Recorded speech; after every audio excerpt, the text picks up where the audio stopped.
وما لنا ألا نتوكل على الله وقد هدانا سبلنا.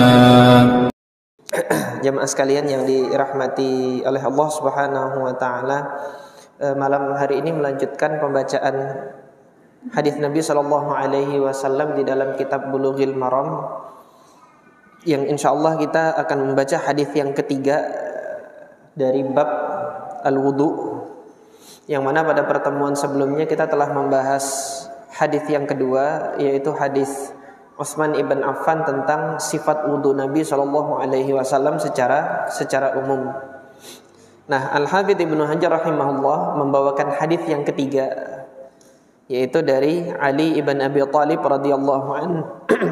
Kemudian hadis yang keempat dari Abdullah ibn Zaid ibn Asim, untuk membahas satu permasalahan di dalam sifat wudu yang menjadi perbedaan pendapat di tengah-tengah para ulama. Hadis yang ketiga ini dibawakan oleh Al-Hafidz Ibnu Hajar rahimahullah untuk menegaskan bahwasanya Nabi sallallahu alaihi wasallam mengusap kepalanya itu hanya satu kali saja. Ini dari segi jumlah. Kemudian hadis yang keempat dibawakan oleh Al-Hafidz Ibnu Hajar untuk menunjukkan sifat mengusap kepala Nabi pada saat berwudu itu apakah menyeluruh atau sebagian saja. Itu di hadis yang keempat. Nah, kita baca terlebih dahulu hadis yang ketiga. Qala Al-Hafidz Ibnu Hajar rahimahullahu an Aliyin radhiyallahu an Ali ibn Abi Thalib radhiyallahu an fi sifati wudu'in Nabi sallallahu alaihi wasallam. Dalam hadis yang mengabarkan sifat wudu Nabi sallallahu alaihi wasallam. Nah, ini sebagaimana tradisinya Al-Hafidz Ibnu Hajar atau manhaj beliau di dalam Bulughul Maram ini, beliau terkadang tidak membawakan hadis secara lengkap. Akan tetapi beliau mengutip penggalan hadis saja yang ada kesesuaian dengan tema pembahasan.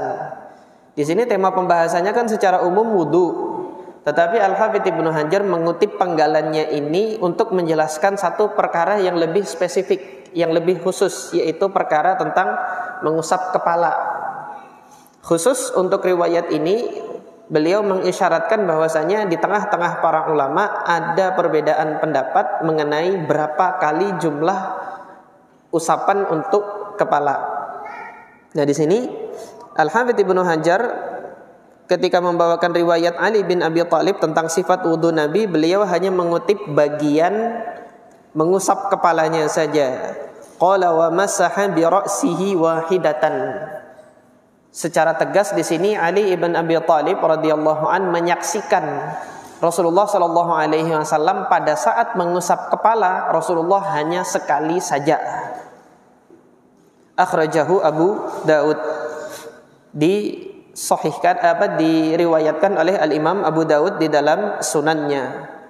Wa akhrajahu Tirmidzi wan Nasa'i bi isnadin sahih. Dan diriwayatkan pula oleh Al-Imam At-Tirmidzi dengan Al-Imam An-Nasa'i bi isnadin sahih, dengan sanad yang sahih. Nah, di sini Al-Hafidz Ibnu Hajar tegas menilai sanad hadis ini sahih. Jadi antum yang nanti menelaah Bulughul Maram ya, penilaian sahihnya Al-Hafidz Ibnu Hajar itu ada macam-macam. Terkadang beliau sendiri yang menilai kesahihannya bi isnadin sahih. Nah, ini penilaian dari beliau sendiri. Atau terkadang, dan ini yang paling sering, bukan terkadang ya, yang paling sering beliau mengutip hukum tashih, hukum kesahihan dari ulama sebelumnya.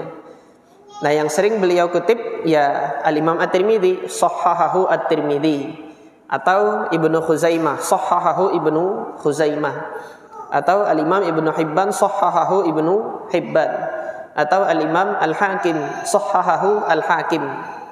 Demikian yang menjadi manhaj beliau, yang menjadi tradisi beliau di dalam Bulughul Maram ini. Terkadang beliau menilai kesahihan dengan penilaian beliau sendiri, dan ini jarang.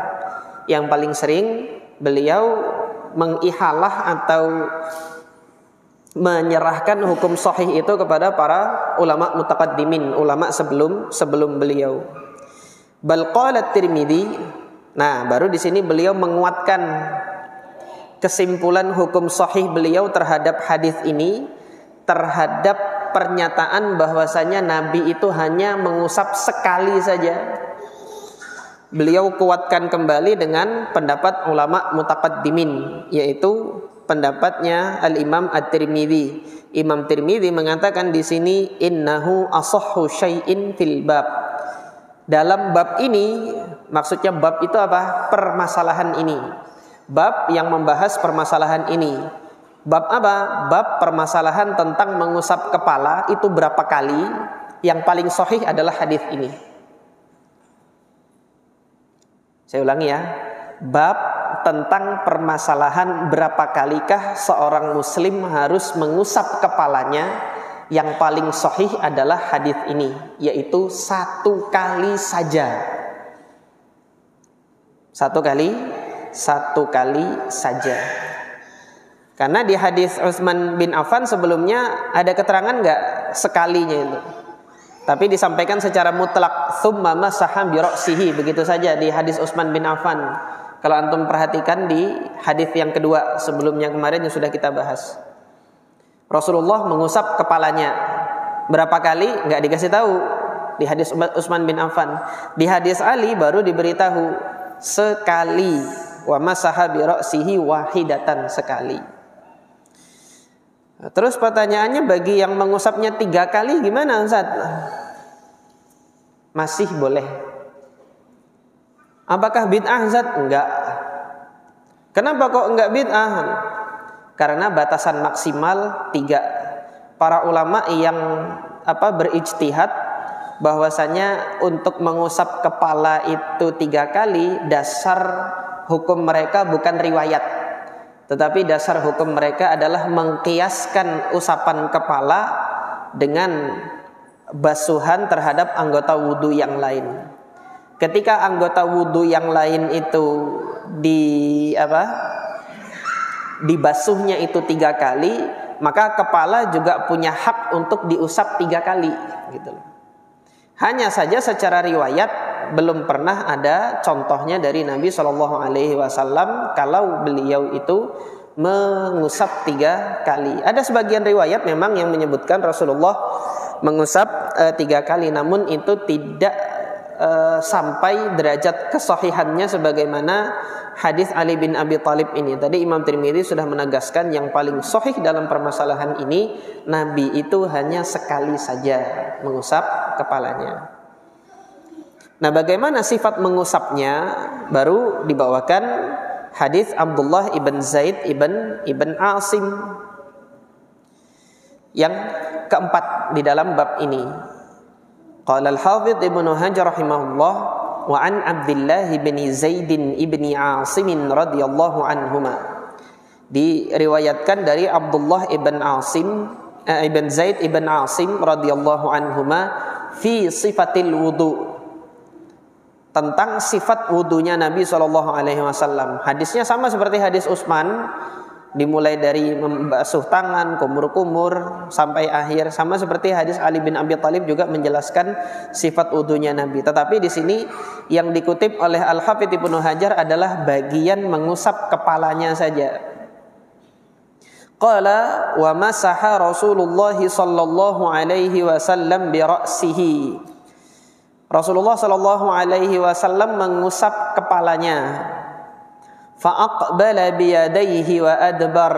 Beliau memulai dari depan dan mengembalikan dari belakang.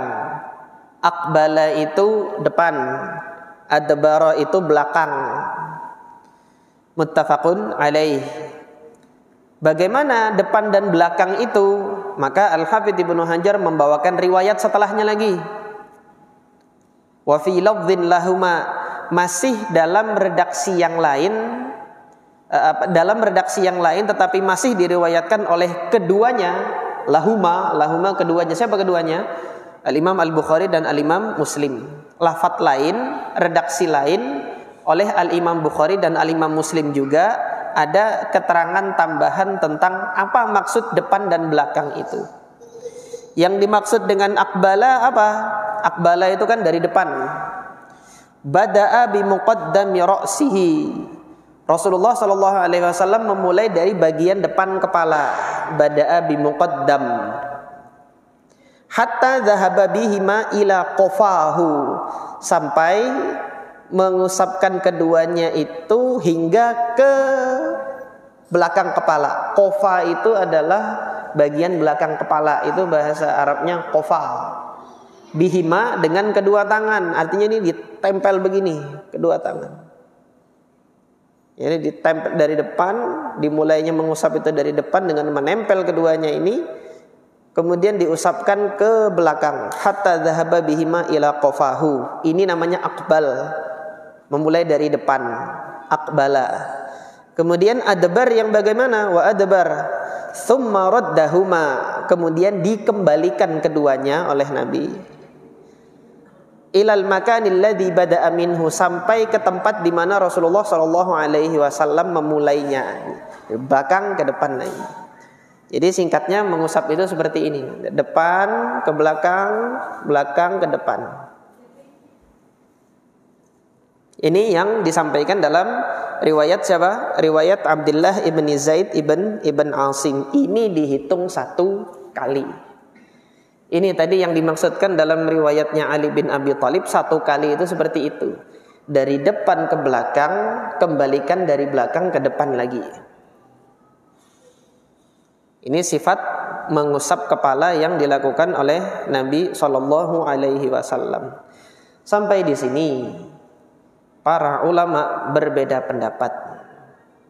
Yang dilakukan oleh Nabi Shallallahu Alaihi Wasallam ini apakah wajib dan syarat atau ini yang paling sempurna? Kalau seseorang melakukan kurang dari itu, maka masih sah wudunya. Terjadi perbedaan pendapat antara Al-Imam Malik dan Al-Imam Asy-Syafi'i dan Abu Hanifah. Al-Imam Abu Hanifah dan Al-Imam Asy-Syafi'i sebagian saja boleh, sebagian saja masih sah. Al-Imam Malik dan kemudian salah satu riwayat dari Imam Ahmad harus semua, sebagaimana disampaikan dalam hadis ini tadi. Kalau tidak semua seperti ini tidak sah. Ini Imam Malik dan sebagian riwayat dari Imam Ahmad. Ini Imam Ahmad ada banyak riwayatnya yang sampai kepada kita dari beliau tentang pendapat beliau apakah keseluruhan kepala ini diusap itu hukumnya wajib atau tidak. Itu ada beberapa riwayat dari Imam Ahmad ibn Hanbal. Adapun yang dari Imam Malik, beliau berpandangan, dan ini mazhab Malik, semua kepala itu diusap itu hukumnya wajib. Ada bagian sedikit dari kepala itu, sebagian kepala tidak terusap, maka wudunya itu tidak sah. Antum kalau nggak percaya nanti coba aja ketika antum ke Maroko, sana mazhabnya Malikiyah. Coba aja wudunya begini-gini aja antum. Sebagian nanti mungkin ada yang enggak sah, ulangi kamu wudu kamu gitu kan. Nanti silahkan ke sana, atau saya yang salah. Ini kabar dari sebagian teman-teman yang studi di sana, yang studi di negara-negara seperti Tunisia, Maroko. Ini kan mayoritas mazhab mereka mazhab Maliki. Jadi harus itu semuanya diusap. Nah, apa dalilnya mazhab Al-Imam Malik? Ya tentu hadis ini. Kuat kan? Rasulullah yang melakukan. Kemudian yang kedua, dalilnya mazhab Al-Imam Malik, kalam Allah Subhanahu wa taala. Ketika Allah berkalam di surah Al-Maidah ayat yang ke-6 itu ya. Wamsahu bi ru'usikum wamsahu bi. Ada huruf ba ya, bi ru'usikum. Itu saya sampaikan sebagai faidah ya, kata-kata di dalam bahasa Arab ketika dia dilakukan terhadap objek tertentu Ada yang tanpa bantuan huruf, ada yang dengan bantuan huruf. Kalau antum lihat di dalam ayat wudu, faghsilu wujuhakum. Langsung dia ya ghasala, setelah itu objeknya apa? Ghasala itu kan membasuh. Objeknya setelah itu adalah wajah. Dan antum lihat harokat terakhirnya itu a, fathah. Ini kalau dalam ilmu nahu namanya mansub. Kenapa mansub? Karena dia maf'ul bih. Itu kalau di dalam ilmu nahu demikian istilah yang disampaikan. Tetapi untuk giliran mengusap, wamsahu bi, kata masaha itu tidak langsung menasobkan, tidak langsung diperlakukan terhadap objek itu tanpa bantuan huruf, tapi harus ada bantuan huruf yang membuat dia bisa melakukan objek tersebut terhadap melakukan aktivitas tersebut terhadap objek itu. Jadi ada bantuan bi. Antum perhatikan dalam Al-Qur'an wamsahu bi. Bi itu huruf sendiri. Cuma dia nggak bisa berdiri penulisannya. Jadi harus nempel dompleng ke ru'us gitu. Makanya antum lihat di dalam Al-Qur'an kata ba dengan huruf ba dengan ro-nya itu bersambung. Ditulis bersambung. Tetapi hakikatnya dia adalah huruf tersendiri yang terpisah. Dia huruf tersendiri yang membantu kata masaha untuk menasobkan ru'us, kepala gitu. Dan antum lihat harokatnya nanti bukan a tetapi i. Dan dia menjadi majrur, wamsahu bi ru'usikum. Nah, di dalam hadis ini juga antum lihat kan, lihat kata masaha di dalam hadis ini. Dari hadis Utsman bin Affan, summa masaha bi ra'sihi, pakai bi dia. Tidak langsung masaha ra'sahu, enggak. Jarang atau sedikit sekali nanti kata-kata masaha itu langsung ke objeknya. Tetapi mesti ada perantara bi di situ. Perantara huruf ba. Lihat lagi di hadis Ali bin Abi Thalib, wa masaha bi ra'sihi, pakai bi lagi dia. Di hadis Abdullah ibn Zaid ibn Asim, wa masaha Rasulullah sallallahu alaihi wasallam bi ra'sihi, ada bi lagi. Nah, apa makna dari bi ini? Imam Malik rahimahullah memaknai kata bi itu maknanya ilsaq. Ilsaq itu nempel. Masaha bi. Jadi aktivitas mengusap itu harus nempel semuanya ke kepala. Kalau sebagian kepala saja yang diusap, berarti ada yang tidak tertempel dengan usapan gitu loh. Usapan itu harus melekat semuanya ada pada kepala. Kenapa kok seperti itu?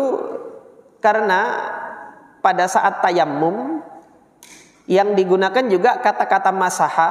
Coba antum perhatikan ayat surah Al-Maidah ayat 6 itu nanti kelanjutannya pada saat tayammum. Pada saat tayammum apa perintah Allah Subhanahu wa taala?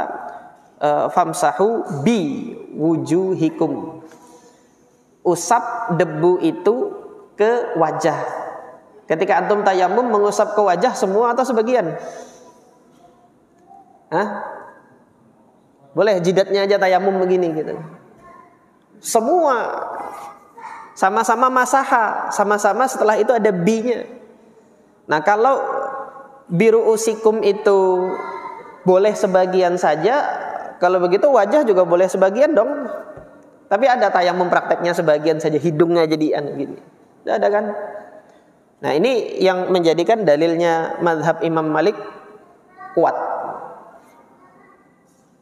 Pindah mazhab antum jadi Malikiyah enggak apa-apa. Adapun mazhab Al-Imam Asy-Syafi'i dan Al-Imam Abu Hanifah sebagian boleh.